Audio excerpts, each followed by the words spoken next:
why you putting me through this? Like, I did everything you wanted me to do. I got sober. I ran to your word. Like, why now? Why put me in this?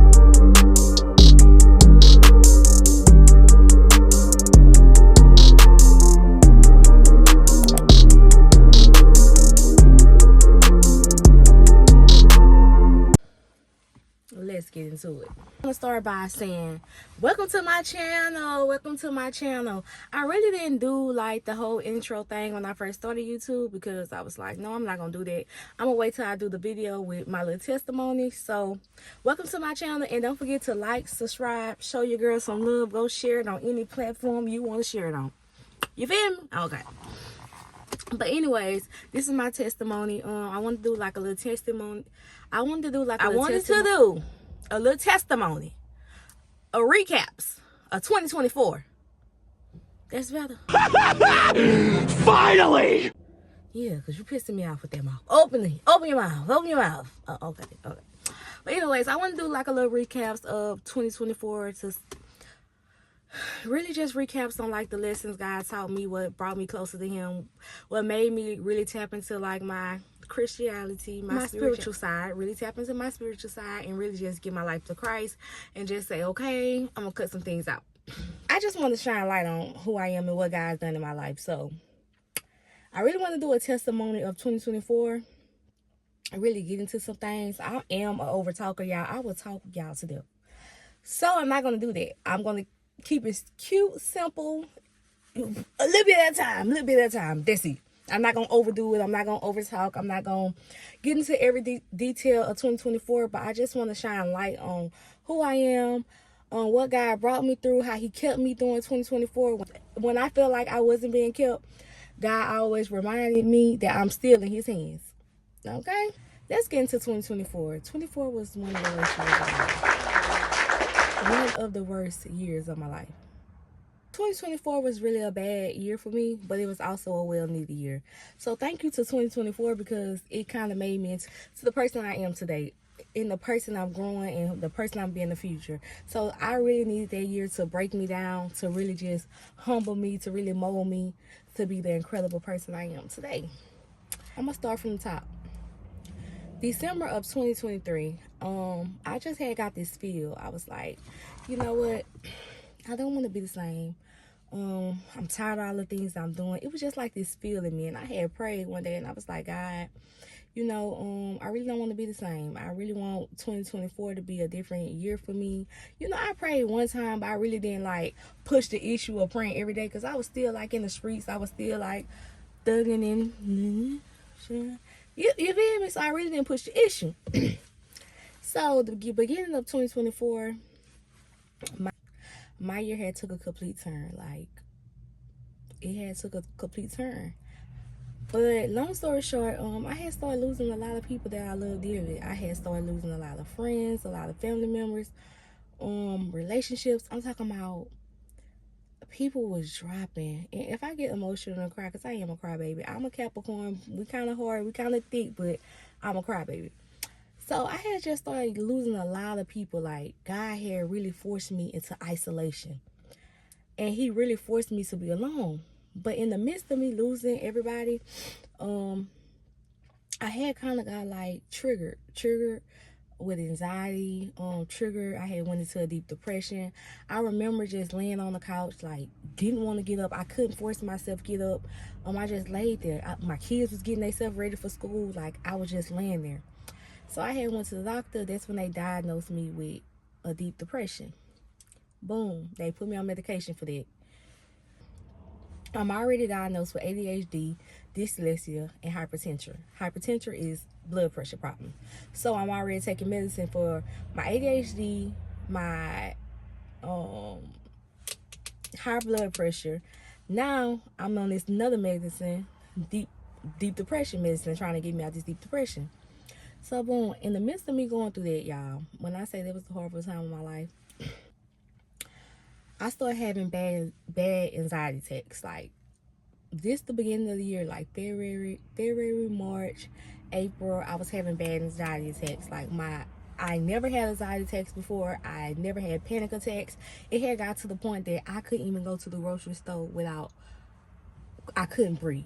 I couldn't breathe. Like, it was just like, y'all, if you ever had an anxiety attack, you know how it feels, like all your breath is taken away. Like, I remember one day being at Walmart and I had my son, and I just got overpowered by the people that was in Walmart, and I had left. I couldn't breathe. I was crying out the store trying to run and get to the doctor. Luckily, it got an urgent care right in front of Walmart. So I was able to go there, and they was like, we got to get you to the hospital right now. Your blood pressure is this high. And I was like, no. I'm going to go drop my baby off first, and I drive to the hospital. Yeah, I'm so thankful I was able to drive, and I made it to my doctor, because I didn't go to the emergency room. I went to my doctor because it was like right down the road from my friend's house. And they rushed me straight to the back. They cut off all the lights.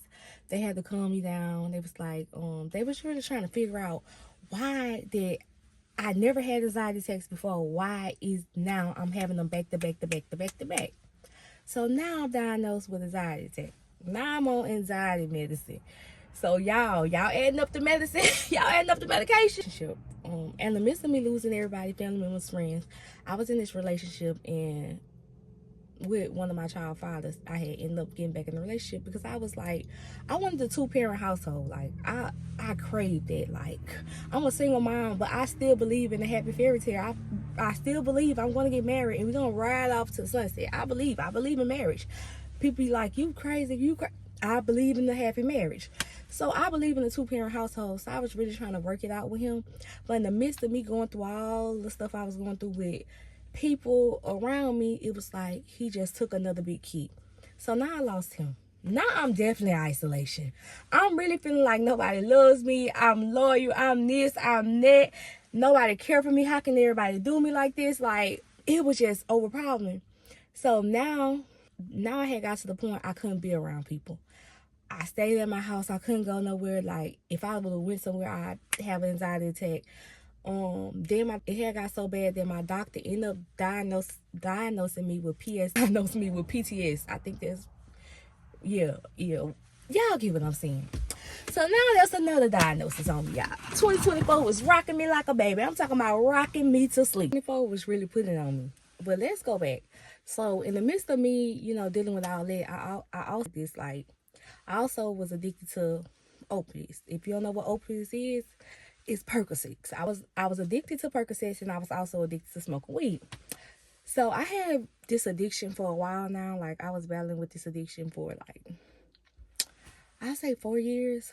4 years I was addicted to perks. I didn't play about my perk. It's a joke now, but I didn't play about the perk. But anyways, y'all, so in the midst of that, me dealing with all that, I was just begging the Lord, like, I just want to get sober. I want to be clean. I just want a fresh start. I just don't want to do this no more. I don't want to wake up every morning feeling like I got to take a pill to feel like myself, because it had got to that point. Like, I'm very transparent on my journey. It had honestly got to that point where I feel like if I didn't have my meds every day, I wouldn't function right. Nothing would go right. I would sit in the house all day. Like, it had really got bad to the point that I had to have it. Or the day wasn't gonna go right. So in the midst of that, I feel like I was trying to get clean too. So you're trying to get clean and also dealing with so much. It was like the devil was stopping me in any way possible not to get clean. Because if you're battling with addiction and you're trying to get sober, it's like stuff gonna start happening around you, and it's gonna be hard for you to break the addiction, because my car just blowed up. I gotta go get high. It's like stuff gonna be coming every which way, and you really won't know how to stay clean what's coming your way. But I had to keep going. I had to keep going. I told myself, like, God, I know I don't want to do this. I know I want better, so I'm going to do better. So I had ended up getting sober, and in the midst of me getting sober, I'm still in isolation. I cold turkey out, y'all. I was like, I don't want to do this. I don't care. I can sweat. I can poop all day. I'm sitting in this house. I'm gonna get sober. So I ended up getting sober, and when I say that was the best decision of my life, breaking it. It wasn't an easy one. But it was the best decision of my life. I remember in isolation though, I felt so alone. I felt like so alone because I couldn't believe like all the stuff that was happening to me, all the stuff that I was going through. Like, I couldn't believe it. I felt so alone, and I kept telling God, like, you know what? And let's go back. Suicide has been like a thing. Like, I don't know, the devil attacked me so much in my mind with suicide since I was a child, since I was a teen.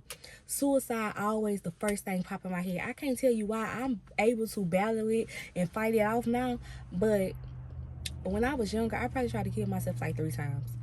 Older, probably 1 time. Like, suicide always been, the devil always attacked me with suicide. And now I know, since I'm in my purpose, why the devil wanted me to kill myself so bad, because he know I'm a problem.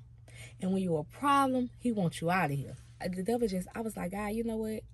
I'm just gonna kill myself. Like, I was just tired. Like, honestly, it wasn't even about like the stuff that people was doing to me or the stuff that I was going through. It was like, I was just tired. Like, y'all, I'm not trying to cry, but just thinking back of how I felt, I was just tired. I was just tired of the same old thing.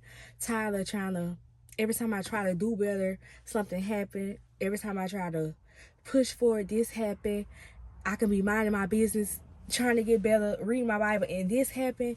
It had got to the point that I was tired. And the only way I felt like I was gonna have peace if I killed myself. Like, y'all, I was just planning like what my kids gonna go. They should go here, they should go there. And God was like, you know what? Hold on. Not yet. I was like, I made a promise to God. I was in my room. I told you I was in isolation. I couldn't go nowhere because my anxiety, everything was acting up every time I leave the house. So I was like, God, you know what? I'm gonna trust you. I'm going to trust you. I'm going to put all my faith in you. I'm going to go to church. I'm going to get into the church. I'm going to study your word. I'm going to get close to you and see how this goes. But if this don't go right, and I'm still going to be tired, I'm out of here. But the best decision I made that day was trusting God. So,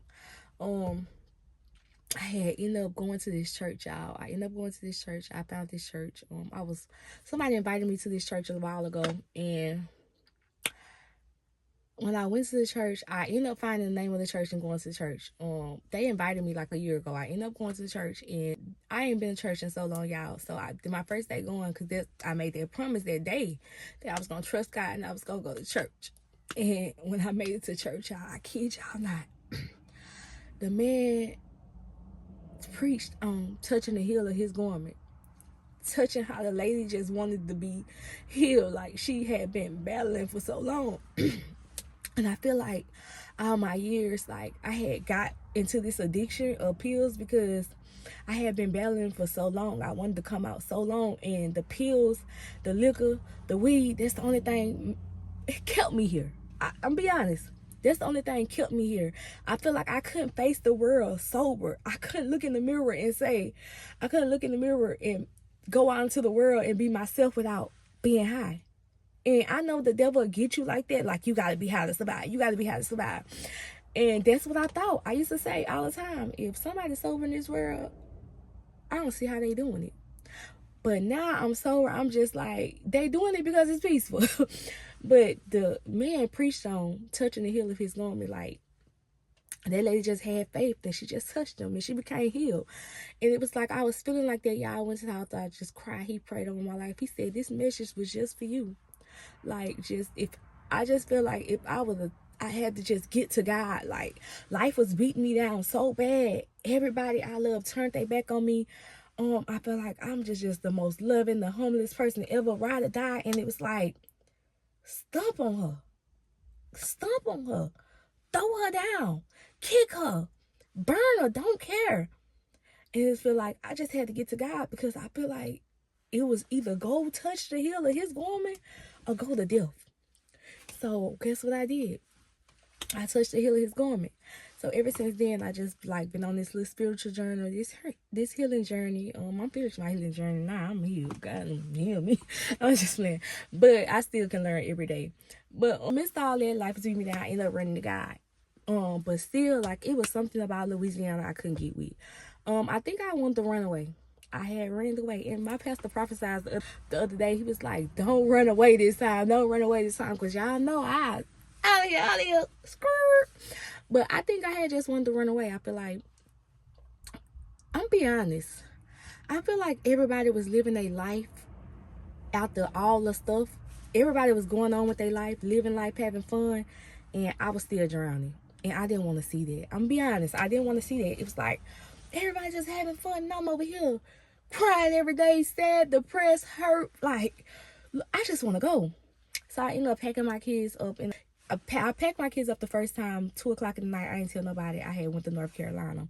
I ended up staying out there for 2 weeks, trying to find something, just really getting a feel of North Carolina and how it is, right? So I still had a lease.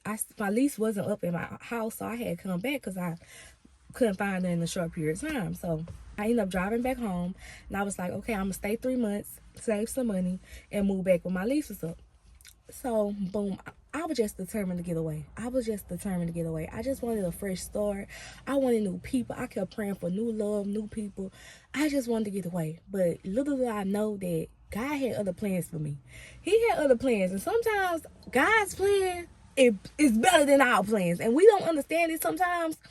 But trust the process. So I ended up saving up some money, ended up moving back down there. I really didn't have a plan. I really didn't. I'm be honest. I planned, applied for homes, but I kept getting denied due to something on my background. Not a felony, just a misdemeanor, something small, but it wasn't for me because it was for you, you know. But I was still determined to stay out there.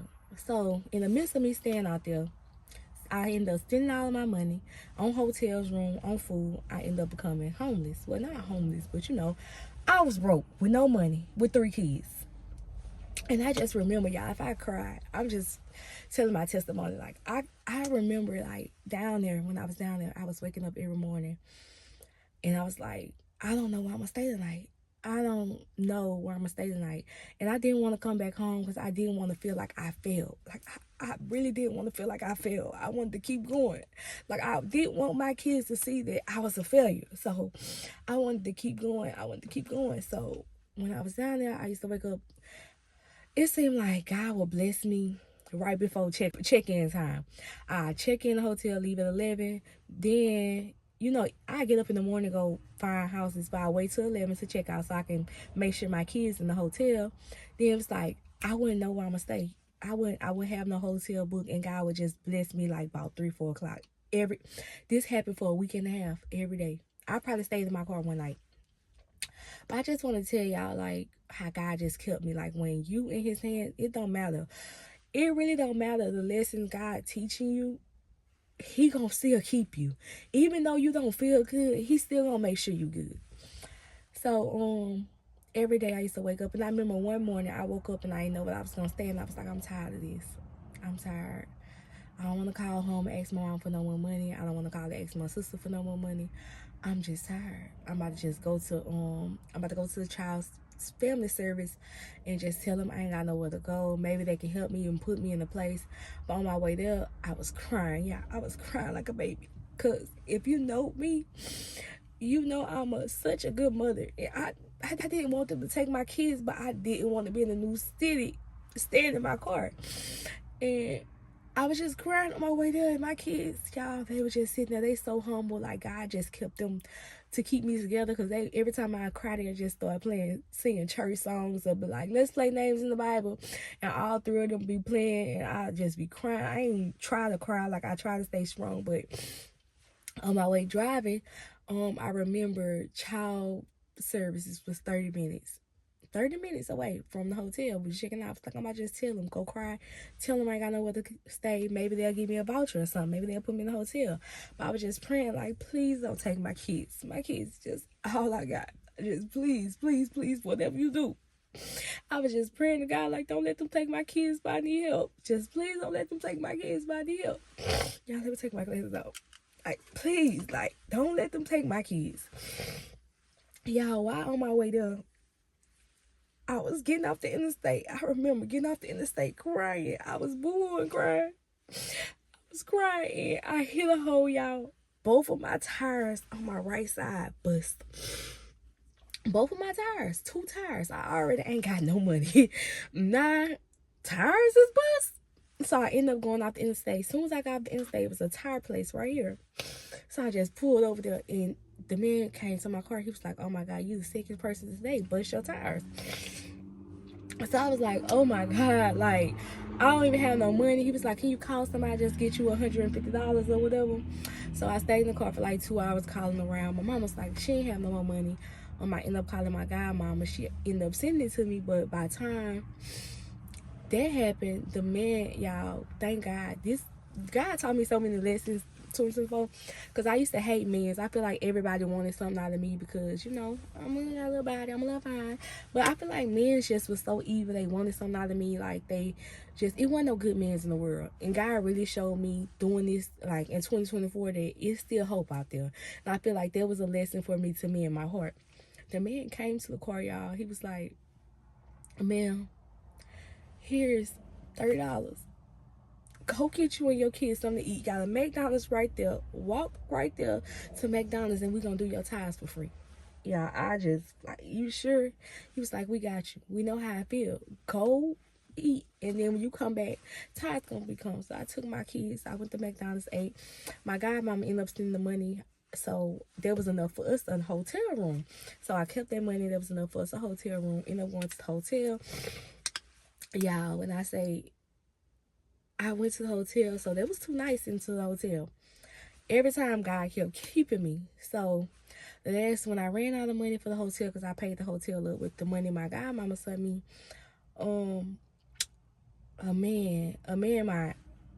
I had ended up getting my car fixed. I don't know if y'all watch my TikTok, y'all know that a man told me to call this number if I ever need something. So I was running out of money, and I was like, I called him. I was like, "Me and my kids down here, I'm really not trying to give up. I do have a Section 8 voucher. I'm applying for houses. I'm getting denied. I'm just going to try this one more house one more time before I give up and go home. I really ain't got nothing." He was like, "Well, I stayed 3 hours from you. Just hold off. I'm going to try to get somebody to send you some money for you and your kids. I don't know this man from nothing." And I told y'all, like, I got a big things for men. So, like, I don't trust him. But I didn't trust him. But he was like, "I drive 3 hours. I'll come down in the morning." So that night, my stay was up at the hotel. And I remember that was my one time sleeping in the car. After all them weeks I was in North Carolina, I slept in the car one time. And I slept in that car, and I cried. My kids were asleep, and they slept so good. And I honestly thought that they was going to toss and turn, because, my kids, like, really spoiled kids. They really, like, spoiled, and they really just want to be comfortable, and they one of them kids that like to be comfortable. But y'all, they didn't complain one time. And I just remember crying. I was like asking God, like, "Why are you putting me through this? Like, I did everything you wanted me to do. I got sober. I ran to your word. Like, why now? Why put me in this?" And I stayed up all night crying, y'all. I was just heartbroken. Like, I was just going, like, heartbroken. So the man ended up making it down there this morning, y'all. This man paid my hotel room up for a week and gave me $100 to last for my kids. When I say God kept me, even though I feel like I wasn't kept, he kept me. And he made sure he kept me each time. Like, it'll be nights. It'll be times when I didn't even know I was going to stay. Where I was going to stay that night, and I wasn't going to call and ask for no money. And my mama called me, like, "You got a hotel room tonight?" I'll be like, "Yeah." She was like, "It don't sound like it. I'm about to send you some money." And it'd be like, God just knew, like, he just knew that I never was like a beggar. Like, I never was a beggar. And he humbled me by begging, like, having to ask. Like, even though if I was a beggar, I always pay it back. But it was like, I didn't even know when I was going to pay it back, when I was going to have it back. I couldn't find a job because my kids weren't in school. Because I didn't have an address to put them in school. I'm trying to find an address. It was just, like, so much. And I really just remember feeling like I was feeling my kids. Like, I really feel like I was feeling my kids, because I was used to always having it together. But this time, in 2024, I didn't have it together. Like, I'm gonna be honest. I'm used to being comfortable. It was like God had me comfortable for years until I couldn't be uncomfortable.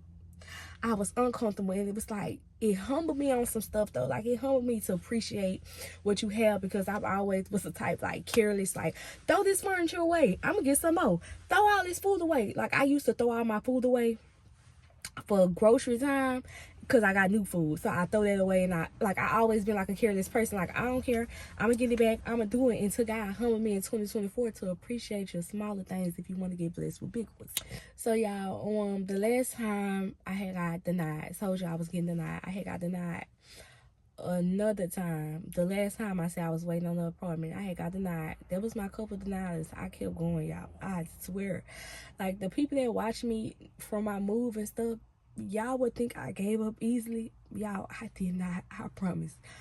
I felt like I put my kids in the worst situation to not feel like a failure, and I would never do that again. I was talking about that one night, just in that car, just humming me sitting in the car till like 3-4 o'clock. Don't know when we're gonna go to the hotel. Don't know, like, I just feel like I put them in the worst situation just not to feel like a failure.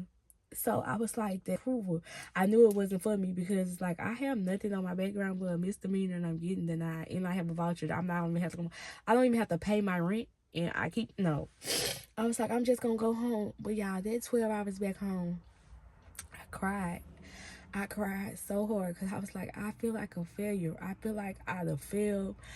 But then I had to build myself up. It's like, you tried. Like, you honestly tried. I don't think nobody would try harder than me as I tried. I really put my kids in a uncomfortable situation, trying again. Most people wouldn't have the courage to do what I did. Most people wouldn't be strong enough to go through what I went through last year. But yeah, I kept going. Even when I felt like my back against the wall, I felt like I had nobody. I had nobody to call. All I had, and then honestly, I feel like all them lessons really meant something to me, because it brought me and my mama back closer. Me and my kids' fathers, they best dads now, and they used to be deadbeats. They good dads. I even rekindled some friendships. Like, it really was lessons to me that I needed to humble me. So when I came back, I was like, I'm be honest, like, I was kind of mad at God. I'm being totally real. I was kind of mad at God, because I was like, you left me. Like, bro, you didn't make it happen for me. Even though you made it happen, but you ain't make it happen that I gotta prove for something. Like, one day I was like mad at him. I was praying, but I was praying like a little bit. And one day I just bust out crying. It was like, I'm mad at you. I'm being honest. I am mad at you. And he was like, that's what I wanted to hear. That's what I wanted to hear. I wanted you to know. I wanted you to say that you was mad at me. I knew you was mad at me, but I wanted you to say why you was mad at me. And he was like, Jo'Ara, you thought that was for you? You wanted to run away from your pain instead of facing it. Now I brought you back to face it. And because you can say that you leveled up and you changed and you this and you that, but you can change far off. Now I'm going to put you in the midst of everybody that broke you, and I want you to stand tall without reacting. And he did that. And it's like, it found me so much grace and so much peace and so much favor. But it was like, dang, bro. But after that, a month of being home, I ended up getting a job. I ended up getting a 5-bedroom home. I'm talking about, it ain't all the way furnished yet. I ain't gonna lie, it ain't all the way furnished yet, but I'm taking piece by piece. And it was like, he's just been great to me. Just been great to me. I feel like, even though Louisiana is not where I want to stay forever, but I feel like he just want me to come down here and do some things, because he got a plan for me. And if I can't help the people, and show the people that I grew up with, I was around, even though in hurt and pain, if I can't help them and be a shepherd to them or heal them, I gotta start here. I gotta start somewhere. So y'all, God has been amazing in my life. It's now 2025, and I say 2024 broke me, but it also made me. It also made me, and I'm thankful for everything I went through in 2024. I don't regret nothing. I don't regret the tears. I don't regret the pain. I don't regret the heartbreaks. I don't regret the deceit. I needed it. I needed to be the person I am today. I needed to step into my purpose, because sometimes God gotta break you down. I'm talking about God gotta really crumble you to humble you, crumble you. I'm talking about, he had balled me up. I feel like but then he came back and got me. And I'm not done yet. I'm not done yet. I'm not done yet. Straighten up. I'm not done yet. I'm not done yet. That's why he put it on my mind to start Healing Roots Academy. And it's a course, like my first course, y'all. I'm such excited. It's been on my mind since 2024. I always felt like, how can I help women heal? Because I knew that's what I wanted to do. It's always been my purpose to, I always been that type though, to just help people. Yeah, I still give to homeless people. A homeless man told me the other day, I said, all I got is $4 in my pocket. All I got is $4 in my pocket. He said, that's all. And I looked at him like, how about that was my last? Don't play with me. Of course. Healing Roots Academy is a course for a women's guide to come to heal mentally, physically, financially, spiritually. I'm talking about, it's like a classroom setting. It's like an app called School, and it's gonna be broken down into sections, like parts. Like a mentally healing part. And each section is gonna show you a little video of how I mentally heal. It's gonna have a little exercise. It's also like a community, like okay, got the classroom part. If you ever deal with school, you know, they got the classroom part, then they also got the community part. And I want women to come on in to talk about their journey, their experience, what they going through, what they facing, like how they need help to heal. And I just want to be there to help them. I want to pull people out that dark place, because ain't nobody never pulled me. I sunk and drowned, ain't nobody give me their hand. And I want to be the women's. I know it's a lot of women's going through that. Like, you will be surprised how many women felt like I felt. They want to give up right now, even though they got kids. They not strong enough. They want to just give up and throw in the towel. They tired. That's why I kept crying out to God in the midst of 2024. I'm tired. You want me to keep going, but I'm tired. You want me to keep pushing, but I'm tired. I kept telling him, I don't even have the energy to fight back. I can't swing right now. Like, that's why if you watch any of my TikTok videos, when I always fight, I keep fighting, because that's my way to keep going. That's what a signal that's like something I established for myself to keep going, because like I kept telling God, like, yeah, I'm a crybaby. I kept telling God, I can't fight no more. Like, I'm pushing. That's why I always say I'm a mother of 3 that learned how to heal, because I had to really be a mother broken. Like, I really had to be a mother broke. Like, don't know. Like, the hardest thing to feel like when you feel like you can't provide to feed your kids, when you feel like you not stable for your kids. And anybody know I love my kids, and that broke me, and I still have to be a mother broken. That's why I said with my chest out, and I'm gonna stand on it, I learned how to be a mother in heal. That's the hardest thing a person. I looked up everything to say how to be a mother. I don't even want to do this right now.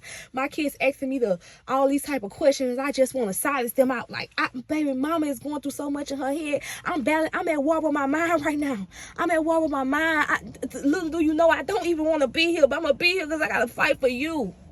And that's why I started Healing Roots Academy, because it got some women's that need healing. It got some women's that need a sister to grab them out that dark place, to hug them and say it's gonna be okay.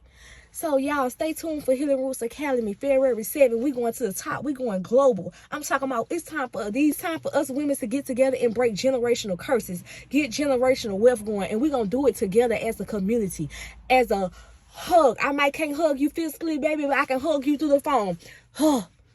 What you going through, I got you. So y'all, that was my testimony for 2024. I thank God for bringing me out. Thank God for where I'm at now. Thank God for grace and mercy. Don't forget to like and subscribe, and stay tuned for Healing Roots Academy, February 7. Y'all, I hope I got to the point. It wasn't all over the place, but y'all, I'm such emotional, because every time I think back of where 2024 I was, every time I think about how the nights I was in the closet, balled up, crying, begging God to just take my life, and yet I'm here now with so much grace and favor. When I say God about to do great things in my life, y'all, eyes haven't seen, ears haven't heard, still. I always say still, because I once was broken. I didn't feel like I was gonna do it. That's why I say he's still working for my good. He's still gonna figure it out. Suddenly it will happen. I say this every morning. God is within her. I will not fail. I write in my journal every morning, I will not fail. I will make it. I will not fail. I will make it, because it was a point of time when I felt like I was gonna fail. It was a point of time when I felt like, take me. I love my kids, but take me. I love my kids, but I'm tired. I love my kids, but I'm tired. Take me. But he didn't. He kept me. Y'all don't want me to tell my story. But don't forget to like and subscribe. I love you, sister. See y'all February 7th. Thank y'all for watching.